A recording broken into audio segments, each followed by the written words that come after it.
All right, Aztec fans, what's going on? John Schaefer with you on this Sunday night. There is a lot to react to. It is transfer portal season, so I figured we could do that together, whether it is men's basketball or football. There has been a lot going on. So if you're here, whether it's live or on replay, if you would not mind subscribing, I would appreciate that. We've got year-round content for you. If you're an Aztec fan, we are here for you, so please subscribe if you are here. Please smash the like button. Please follow me on X at John Schaefer, JONSCHAEFFER. Make sure to comment in the live chat if you are here live. If you've got questions, feel free to get those in. I do appreciate the super chats. Great way to support the channel. You can click the $ below the chat box. We'll get to every single super chat here tonight. And if you want to become a member, you can click the join button down below. I'll get to the comments. I'll get to the chat in a moment. I just want to start with just some updates here around the Mesa. And let's start with football tonight, and then let's get to basketball. I mean, obviously, everyone knows about Lamont Butler committing to Kentucky. We'll get to all of that, Butler's legacy, right? All of it we'll get to in the moments ahead. For me, this stuff is undoubtable, unquestionable, the legacy that Lamont Butler has in the Mesa, how secure it is. But we'll get to it coming up in the next handful of minutes. I did want to update Aztec fans on what Sean Lewis has been able to accomplish here in the portal. The football portal is open right now. Of course, spring football just completed. I think since the start of spring, San Diego State has 17 scholarship players that started the spring on the Mesa that are no longer on the roster. What we would deem today in this modern era of college football is just be roster churn. And to me, it's not unexpected at all when you consider how many scholarship players you have, 80 plus players. This is now commonplace, and you have a first-year head coach as well. And you've got some scholarship players that maybe weren't putting themselves or weren't going to, put themselves in a position to maybe be on the two deep come the fall. And I don't know the circumstances of all of them. I don't have a list of all 17 scholarship players, but I think Kirk Kenny had reported that. So there's going to be a churn. You got players on their way out, but already this weekend, in the last 48 hours, Sean Lewis and his staff securing commitments from 3 players. The most recent is a Tennessee State offensive line transfer, Nicholas Green, who's 6'5", 300 pounds. That came in, I saw earlier today. I thought there was a couple of really, prominent additions over the course of the weekend, whether it is Nicholas Green. We know they need help on both the offensive and defensive line. So Nicholas Green helps to shore some of that up. But in terms of additional additions, how about Marquez Cooper, who's 5'8", 185, but he's been a really good, capable tailback for each of the last 3 or 4 years. He played 3 years at Kent State for Sean Lewis. I think his last 2 years, he went over 1,000 yards rushing each of those 2 seasons with Sean Lewis. Then last year he transferred to Ball State. He went over 1,000 yards again. So here's a guy with over 3,000 career rushing yards. Now, it's a deep, talented running back room, and Sean Lewis has commented on that, but maybe Marquez Cooper provides this team with something that it didn't have in terms of his experience and his overall career numbers, again, with 3 1,000-yard rushing seasons. I see that as a significant addition for Sean Lewis. In addition, he's added a Central Michigan transfer out of the MAC. What's interesting here, linebacker Kyle Moretti, who's entering his senior year, he's 6'2", 245. Remember, San Diego State's going to play a 4-2-5 defense this year for the first time in forever. They had been 3-3-5 since something like 2009, 2010. Kyle Moretti played at Central Michigan. Why is that interesting? Because San Diego State plays Central Michigan in their 4th game on the road this year in Michigan. So that alone, that fact alone, I think makes it somewhat unique. Again, Lewis is very familiar with the MAC. He coached in the MAC with Kent State. He adds Marquez Cooper, the running back, who he coached at Kent State. He has Kyle Moretti, who was playing in the MAC, and he had a lot of success. 3rd-team All-MAC each of the last 2 seasons, 200-plus career tackles. I think he had over 80 tackles in 2023 for Central Michigan. So 3 sizable adds, I think, that could contribute from day one in the veteran linebacker Kyle Moretti, the veteran tailback Marquez Cooper, and the offensive lineman that's a Tennessee State transfer, Nicholas Green, who's got real good size, 6'5", and 300 pounds. So again, 3 additions. You've got something like 17 scholarship players that have left since the start of spring football. And I'll talk about this coming up with the collectives and the importance that Aztec fans are playing in supporting San Diego State football and basketball. We know that the Mesa Foundation right now is having a matching campaign. Tonight would be a great night to get involved with both of these collectives, whether it's Aztec Link, which supports San Diego State football, That's at azteclink.com. You can click the link in the description down below, or again, the Mesa Foundation, mesafondationsd.org, or click that link in the description down below. Mesa Foundation centers on San Diego State men's and women's basketball. Aztec Link centers around San Diego State football and other student athletes on the Mesa. So support them if you have the means, is what I would say. If you're concerned about the future of San Diego State athletics, I would say support the collectives if you have the means. Any little bit matters. Again, Aztec Link, I think they have monthly contributions that start at maybe a couple of dollars a month. And the cool thing right now with that Mesa Foundation collective is every donation is being doubled. If you've been thinking about it, tonight is the night to do it. All donations are doubled. And again, click those links in the description down below, whether it's Aztec Link, Mesa Foundation, or both. That would be a great way to support. Additionally, related to San Diego State football, the Bills did sign San Diego State punter Jack Browning as an undrafted free agent. So no Aztec drafted this year, I think for a second consecutive year. But Jack Browning, again, signing as an undrafted free agent by the Bills. So congratulations to Jack. In addition to that, Noah Tumblin, I think, is going to report to a couple of mini camps later on this spring or summer. I forget the mini camps. Is it Kansas City, Miami, potentially? I know Kansas City is one of them, but a couple of Aztec for Life players getting opportunities to pursue their careers, hopefully professionally in the NFL. Jack Browning, potentially with the Buffalo Bills. Noah Tumblin as well, having that opportunity in mini camps. Patrick McMorris, who spent 4 years on the Mesa, transferred to Cal this past year, was drafted, by the way, by Miami in the 6th round. So congratulations to Patrick McMorris as well for his 4 years on the Mesa. And again, getting the opportunity to at least get drafted into the NFL. We'll see if he'll get a chance to play in the NFL here in 2024. So that's my football, quick synopsis. If I'm missing something, please let me know. I see a super has rolled in. So let me get to the first super of the night. Thank you, guys. If you're here, I see something like 50 or 60 of you are here live. If you're here, please subscribe. That's all I really ask. If you support my work, please subscribe. I really do appreciate that. Year-round content for Aztec fans. We talk football and men's basketball year-round, in season and out of season, a lot of Sunday nights. So appreciate you hanging out. And again, appreciate those of you that are here. If you wouldn't mind smashing that like button, it helps with the algorithm. You can follow me on X at John Schaefer. And thank you for the super chats. Just click the $ below the chat box like Zach did. Zach, I appreciate you, man. He says, any rumors on final roster spots for basketball? So let's get into that. And then I can roll through some of the comments that are coming in here tonight. Probably have about 40 or so minutes. So settle in, make yourself in. Plan to be with you for the next 30 or 40 minutes if you'll have me. Right. We know the updates when it comes to basketball, and we can discuss what might be coming on the horizon as well for Brian Dutcher and his staff and his team. Lamont Butler, it is no news to anyone here, I wouldn't suspect. Obviously entered the portal and then committed within about a 36-hour window. His legacy on the Mesa is beyond secure. I don't really want to get into, how should he be celebrated and, does this impact him in any way, shape, or form? For me, Lamont Butler is one of the great student athletes I've ever had the pleasure to spend time with. He comes from an amazing family. He's been so impactful on the floor in so many regards beyond just the FAU shot in the Final Four of 2023. He has sacrificed for San Diego State. He had a family's tragedy a couple of years ago. He didn't miss a game following that tragedy.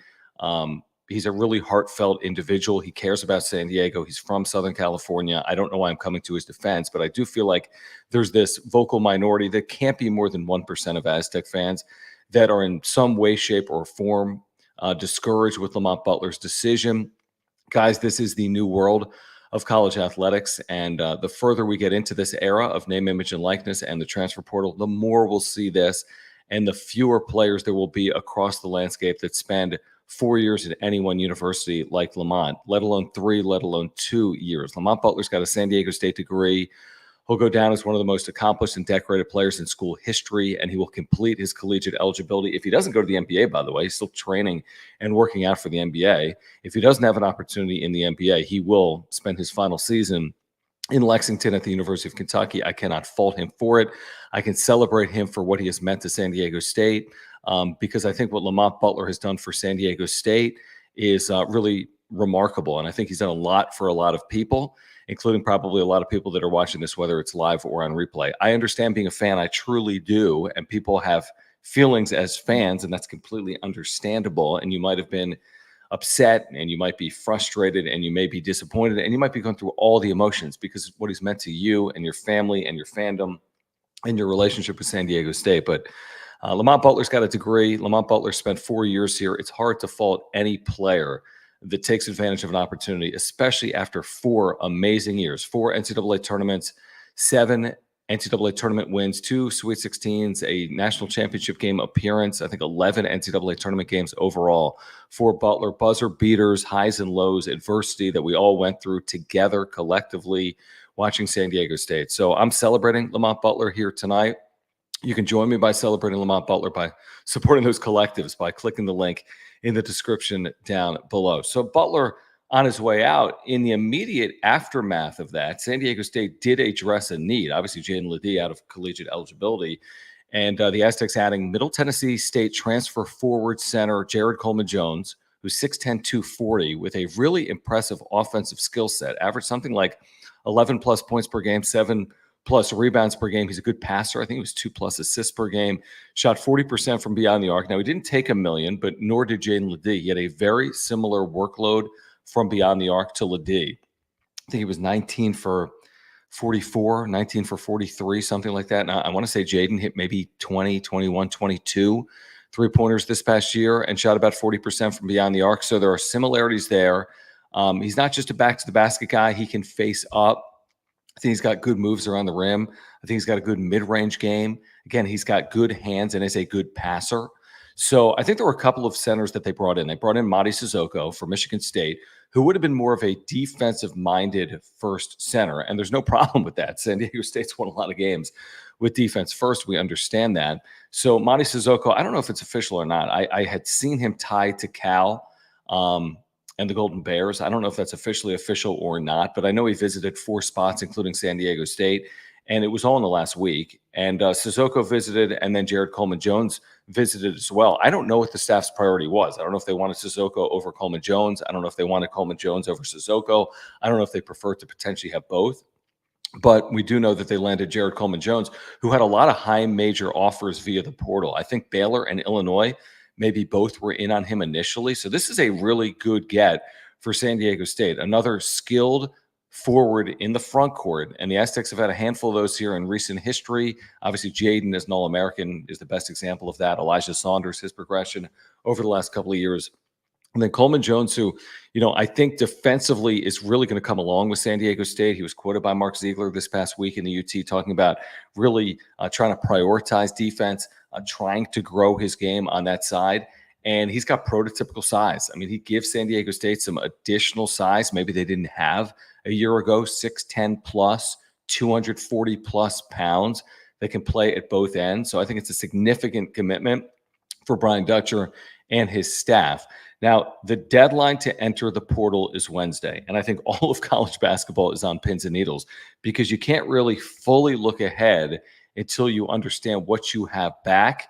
I think for some, it probably would have been surprising to learn that Lamont Butler was going to enter the portal, but this is how it happens. He didn't initially enter the portal, and then he did. So keep your eye on Wednesday. Hopefully San Diego State can keep this roster together. There are significant pieces that very well should be and could be returning on the Mesa, obviously, in 2024-25. But again, the deadline is Wednesday. As we sit currently, the Aztecs have one open scholarship. That's Lamont Butler's on his way to Lexington. That is their open scholarship. Could an additional scholarship open? Absolutely a possibility. We would never say never, right?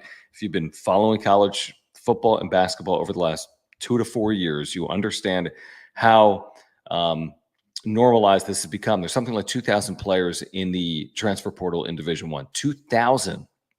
There's only 350 teams. I mean, divide 2,000 into 350 or vice versa, and you're talking about 6+ players per team. So it's completely commonplace, whether it's San Diego State, Duke, the bottom of Division I. San Diego State has a couple players, technically, I guess, that use the portal in Micah Parrish and Lamont Butler. Cade Alger was on scholarship as well. He's in the portal. Duke has 7 players in the portal. So having 2 or 3 is just going to be commonplace. It's going to happen with regularity year in and year out. It speaks to the importance of these collectives. And obviously, San Diego State's never going to have the same collective as the University of Kentucky. They're never going to have the same collective as Kansas. But I think the collective gives them a better chance to be successful in the portal. And the collective has grown drastically over the 3 years that we've been in this era. And again, they're matching donations right now. Mesa Foundation, click the link in the description down below. Consider a donation tonight, as I've been saying, to either the Mesa Foundation, Aztec link, or both. In terms of where San Diego State could look now that Butler is not only in the portal, but has, committed to Kentucky. He did that in Vegas this past week. I think Mark Pope and his staff was so familiar, obviously, with Lamont because San Diego State and BYU played each of the last 4 years. So Mark Pope has seen Lamont up close and personal 3-4 times over the last few years. They flew to Vegas, where he's training right now, for NBA workouts and potentially a combine and beyond. Mark Pope and I think the entirety of his assistant coaching staff, or like 2/3 of his assistant coaching staff, or whatever it was, 3 or 4 coaches overall, flew to Vegas. That's where Lamont is training, and they secured his commitment. It's something like not a long period of time. I don't know if it was an hour or two, but flew in on a private jet, flew out that same day, and Lamont Butler is committed to Kentucky. So obviously, I don't know what the right, I don't know where San Diego State looks in terms of the type of guard that they're trying to bring in, but certainly you're trying to bring in a guard, presumably, if you've just lost Lamont Butler. And so here's the good news. Obviously, Nick Boyd is a point guard. He wants to play more point guard. He started his career more at the point. As he had some injuries a year ago, he didn't have as much responsibility playing point. Is so I've ascertained, essentially, because I didn't watch every single FAU game. But Nick Boyd's a very quality offensive player that has shot it very well over the course of his career, and I think we'll get a lot of opportunities to play point at San Diego State in 2024-25. In addition to that, you've got obviously a freshman in BJ Davis, who is a true point guard that's going to get opportunities, you would think, in 2024-25 as well. So do you need to add a veteran point guard, or are you good with Boyd and Davis? Or because Brian Dutcher likes to have multiple ball handlers on the floor at the same time, think about like Trammell and Butler, do you add another point guard that is also a shooter from beyond the arc? Can you find that shooter that's capable of hitting 35+% from beyond the arc, that's also a good ball handler, that has some size from a guard position? So there are a lot of names, obviously, still in the portal. Here's the thing with May 1st or Wednesday, whenever the portal closes. That only means it closes to enter the portal. That doesn't mean players have to sign or commit by Wednesday. They have weeks on end. They have May and June.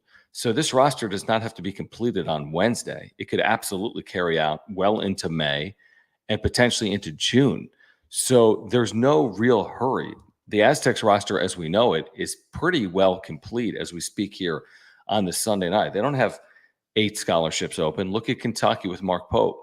As of 2 days ago, he had 3 scholarships filled and 10 open. Look at Arkansas with Coach Cal. As of a couple of days ago, he had 10 or 11 scholarship opens. That's not open. That's not San Diego State. That's not the situation that they're in. Even with the Lamont Butler news, they got 1 open scholarship.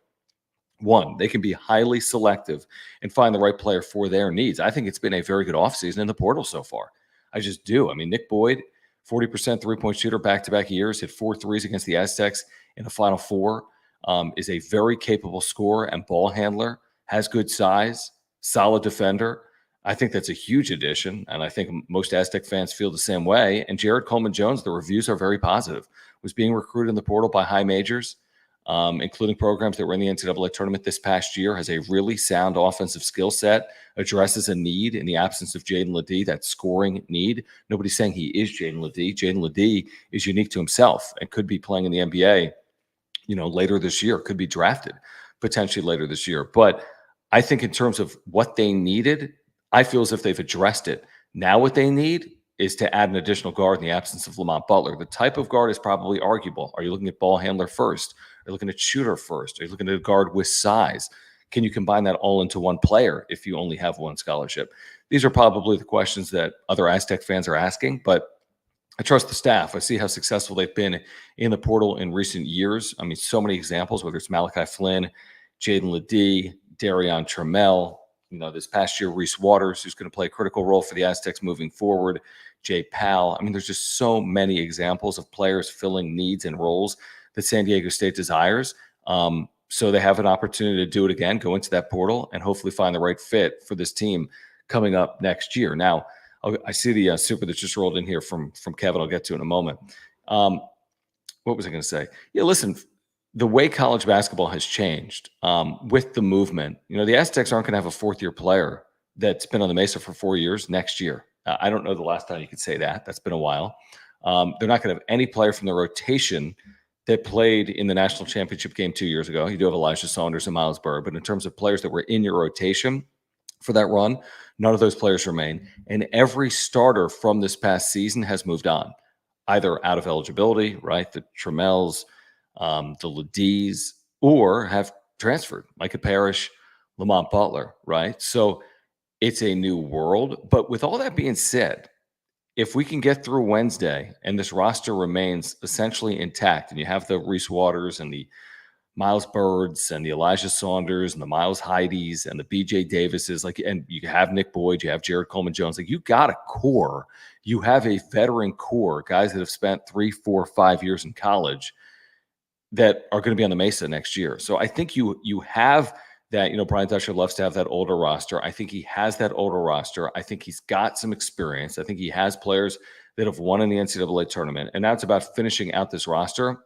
with the right fit for this upcoming season, which, again, probably is easier said than done. It's easy to say that from my seat. And obviously they're going to have options. Who is the right fit for this team moving forward? And again, NIL plays a role, obviously, in the portal. Who can San Diego State secure at this stage in the portal after Lamont Butler has moved on to Kentucky? It'll be fascinating to see. Is it something that'll play out in a short period of time? Will we know next week, or will it carry on and linger potentially into May or even beyond? All right, let me get to some of these supers that are rolling in. Again, subscribe if you are here. Year-round content for Aztec fans. Smash the like button for me if you wouldn't mind. Thank you for the super chats. Really do appreciate your support of the channel. Like this one from Kevin. You can just click the $sign below the chat box. We'll get to all of them over the next, let's say, 20 minutes or so. Kevin, thank you, my friend. He says, how would you compare our transfer gets so far compared to other Mountain West schools? I know New Mexico lost John Tanjay after a momentary commit. Yeah, Tanjay, I believe, it was really weird. I think he kind of, backed out. Spur New Mexico because he got an offer from Wisconsin potentially. I never followed up. I saw that earlier this afternoon. It looked like Wisconsin was the final landing spot for Tanjay, which is a loss for New Mexico and a win for Wisconsin. He's a really skilled offensive player, as we know. We've seen that over the years. He's done damage against San Diego State. He left the Mountain West to go to Missouri, was injured basically last year. I thought he was coming back to the Mountain West, which I think would have been a win for the league. But truthfully, as someone that follows San Diego State, I'm not opposed to him leaving the Mountain West and leaving New Mexico, because he would have been a lot to handle because of his scoring ability and shooting. So, Tanjay, I think, has gone to Wisconsin, which, again, maybe is a better NIL opportunity. And who knows? Opportunity in the Big Ten is a pretty significant opportunity. So you understand it. I don't love that he had, quote unquote, committed and then backed out of his commitment to end up at Wisconsin. In terms of the best ad in the league so far, I'm trying to think what I've even seen. I'm trying to think of some examples that have rolled in. I saw New Mexico just added like a 6'9" wing today that I think had some high major offers. Boise State added, the kid I really like, the San Jose State point guard, is a good player. He's had success against the Aztecs. Their offense had some success against the Aztecs. Cardenas, I think, is a good player, good skilled. I think it's a sound addition. I don't think it's the end-all be-all addition, but I think it's a very sound addition that for a team like Boise that's got veteran pieces, I think it could be a bit of a difference maker for them. Who else, guys, has been added around the conference? I think the Nick Boyd addition is one of the biggest additions in the league, clearly. Truthfully, and again, I'm biased, but the Nick Boyd, Jared Coleman-Jones additions are as significant as any other additions that have been made in the league. Let's be honest. Cardenas, good addition. Is it better than Nick Boyd or Jared Coleman-Jones? No, I wouldn't say that. So, I don't even know what else is going on really around the league. I saw Petritis left for Cal from Air Force. Good scorer, good wing. We've seen him a little bit. So we've seen some players on their way out.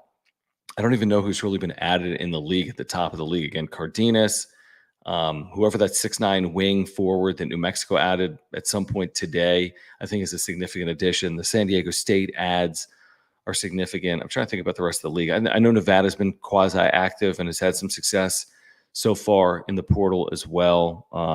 Who else? Colorado State, have they been active at all? I'm not sure if they've been active or not. to this point. But I think the league's in a good spot. I do. I see the importance of NIL. I see how hard it is to retain rosters.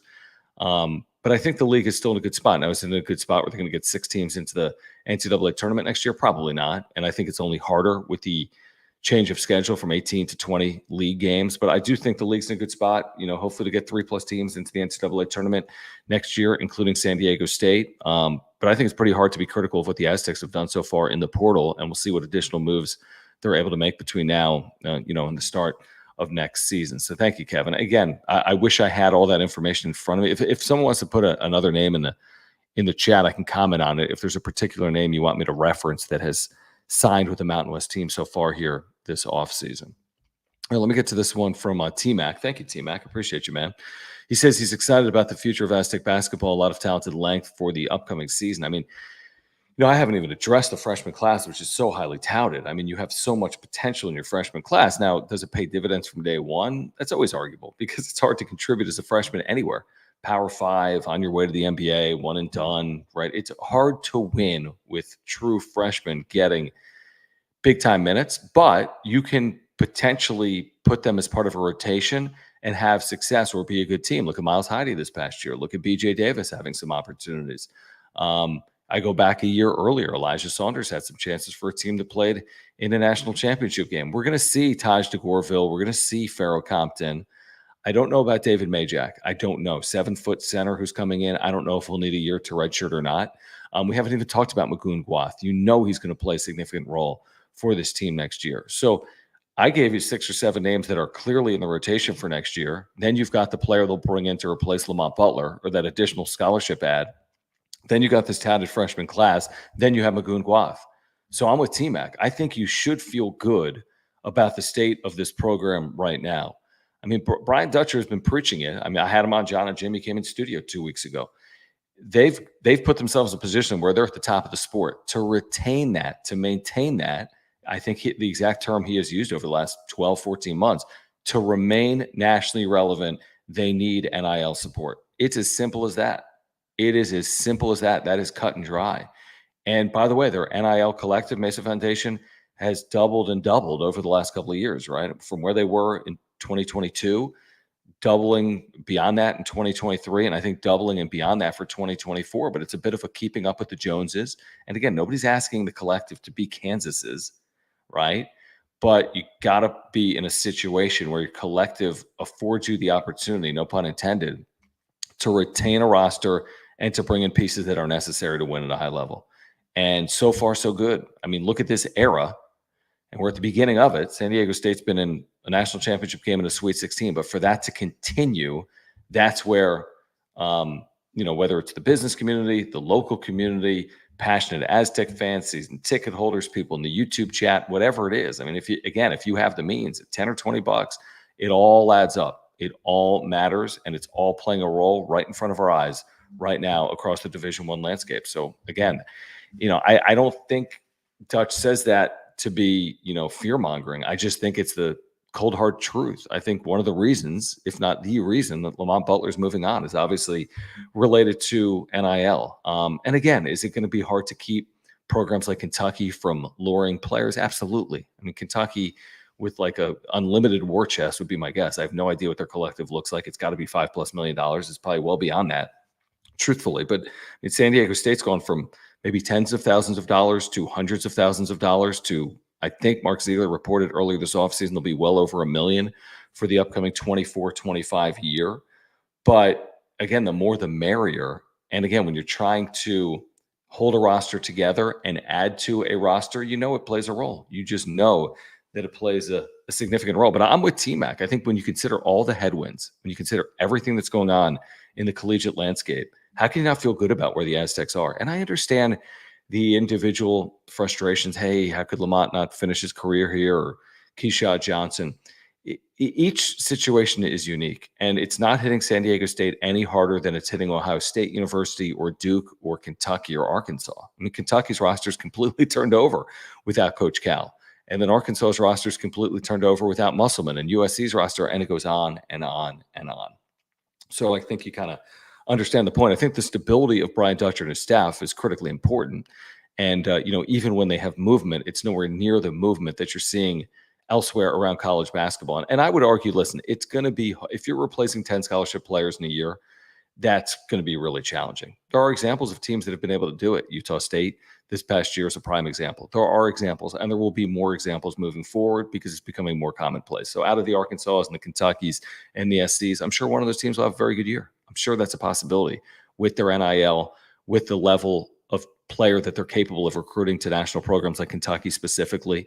So one of those programs absolutely will have a good year. And I bet one of those programs, truthfully, will struggle. But the fact that the Aztecs, again, still have that like 6+ player core, hopefully for 2024 and beyond, I think is advantageous. And I think it has worked to their advantage in previous seasons in this NIL era. And I think it continues to work to their advantage, even with the movement that we're seeing here this offseason.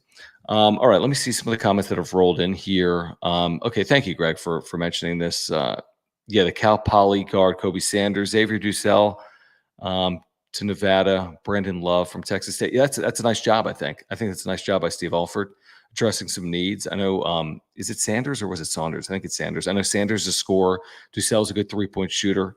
I think Love had a nice season at Texas State. So that seems like a good transfer class for Nevada to this point. I know Boise State's nowhere near done. I don't think New Mexico, as of yet, is done. I think they have a solid roster heading into next season. I think the same thing with Boise State. They did lose Agbo, the San Diegan, to SC, probably because of NIL. I still think they have a good roster. Stanley is back.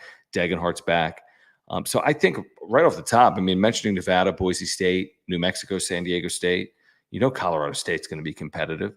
So I think there's 4 or 5 programs, just off the top that'll put themselves at least in a position to vie potentially for an NCAA tournament bid. Not that all 4 or 5 will get a bid, but I think you have 4 or 5 teams that probably will, see themselves or fancy themselves as NCAA tournament teams to begin the year. I don't see anything that's happened in the league so far this offseason that is raising red flags like, oh no, look out for the future of the Mountain West. If anything, I think the Mountain West may stabilize a bit in the years ahead because of what has happened to the Pac-12. From a sheer men's basketball perspective, I just don't know what it's going to mean to see the West ripped apart the way it was, and how, the Cal and Stanfords have to play across the country, and just the whole, Big Ten dynamic with some schools in the West, but 14 schools in the Midwest or East. I think there will be a type of player that is a high-level West Coast player that doesn't want to travel and just wants to stay home, so to speak, stay in the state or stay in the West and not have to travel to State College, Pennsylvania, or Piscataway, New Jersey, or Winston-Salem to play Wake Forest, to play games at a high level. So I think that could be advantageous. I also think it could be advantageous from a non-conference scheduling perspective, both football and men's basketball, because what's a good example? If you're Stanford football, you are playing now games in Miami and Wake Forest. In the non-conference, do you want to play San Diego State or do you want to play someone in the Midwest? I would think you'd want to stay quasi-local. It's not just Stanford. This goes to the Arizonas, and this goes to the UCLAs, and this goes to the SCs. So it'll be interesting to see the impact that realignment has in the Mountain West from a recruiting perspective and from a scheduling perspective. And of course, what the future of the Pac-2, Oregon State, Washington State means for San Diego State as well. While we have a moment, I'm going to get back to the Supers in a moment. I saw one that just rolled in from Gregory. Thank you, Gregory. I got about 10 or so minutes. I do want to thank our title sponsor here on the wrap-up show. Couldn't do this without the support of Eric Lanier at Higher Impact Financial. If you need a financial planner like I did, please get in contact with Eric by clicking the link in the description down below. You can set up a free, absolutely free 15-minute consultation with Eric, and he will get you on sound financial footing. Maybe you're thinking about retirement. He can help you there. Maybe you're thinking about education for your children, right? College education, right? Maybe you're thinking about investments. Maybe you're thinking about your short-term goals, your medium-term goals, or your long-term financial goals. Let Eric Lanier at Higher Impact Financial help. He's based in Southern California. He's an Aztec fan. He's a supporter of this channel. If you have any needs, set up a free 15-minute consultation. Let him know John sent you. Click that link in the description down below. Trust me, he is a really, really good financial planner, and he's going to take care of you and your family. That's what he did for me and my family. So again, if you have any needs, if you support this channel, please click that link in the description down below. I'm looking at Gregory's. I'm going to get to the super from you in a moment, Gregory. But you put in some of these additions across the league so far. Let's see, Wyoming. I don't know any of these names. I haven't even been aware of these additions. Obviously, they're coming off a down year. Utah State. Yeah, I'm not familiar with these additions at all. Obviously, they've got a new head coach. They had a new head coach last year, did an unbelievable job. Obviously, Darius Brown, great Osibor. Osibor's going to get who knows how many dollars in NIL. Could end up at a school like Kentucky, or I don't even know where else he's visiting, but high level, high majors, obviously. Yeah, I saw these additions at UNLV. Henley from DePaul, Jace Whiting, who we saw previously at Boise State. That might be a sneaky nice pickup. He's entering his third college year, I think. He might play a role. Maybe it's like a secondary ball handler for UNLV next year. And then Gregory with the super. Thank you, man. He says, what role do you see our incoming freshmen redshirts having this year? Do any break into the rotation? I will say yes. I will say yes, that multiple will break into the rotation. That's my prediction. Whom, I don't know. I'm not terribly familiar. I think DeGorville is highly skilled. I think Compton is going to come in as someone that, because of his size, is capable of helping from day one and is elite around the rim. I don't know about Majak because he may or may not redshirt. 7-footer, maybe to put on weight and just learn, kind of like Magoon Guath this past year. Plus, you have Magoon. So Magoon is definitely going to be in the rotation. I just don't see a scenario, assuming health, where he's not in the rotation. And then I think Compton and DeGorville have opportunities absolutely to be a part of the rotation next year. So, yeah, I think you have impact players from day one. I think Guath, absolutely. And I would be very surprised if one, if not multiple, of the other freshmen, true freshmen, don't contribute this upcoming season. So I think they have a chance to be deep. I think the rotation is going to be 9+, which is where they've kind of been the last 2 years when they've been having the success. So I'm very optimistic on the roster. Maybe they're a touch younger than they've been, but just a hair. It's really not young. If you think about like Waters, Bird, Saunders. Bird and Saunders are the only 3-year players on the roster at San Diego State, but Waters is like, 5th collegiate season coming back. Boyd, 4th collegiate season. Coleman-Jones, 5th college season. They're not young. They're just not. I mean, they're going to have 6+ players with 3+ years of college experience, and then another, 2, 3 that have an opportunity to contribute as either first or second year players. But, Heidi and Davis obviously will have will be a part of the rotation next year as well. So again, they might be a touch younger than they're definitely younger than they were 2 years ago. They might be just a tick younger than they were a year ago, but I don't see them as young. I don't see them as young heading into the upcoming season. Right, let me just run through the chat and see if I can get to anything. I have another handful of minutes. So if there's something you want me to get to, you can put it in the chat right now. I'll try to get to it, whether it's a super or not. I appreciate you guys hanging out. Really do. Again, please subscribe. Here for Aztec fans. Love doing this. So if you're here, please subscribe. This is, of course, I'm not telling anyone how to feel. I'm telling you how I feel about Lamont.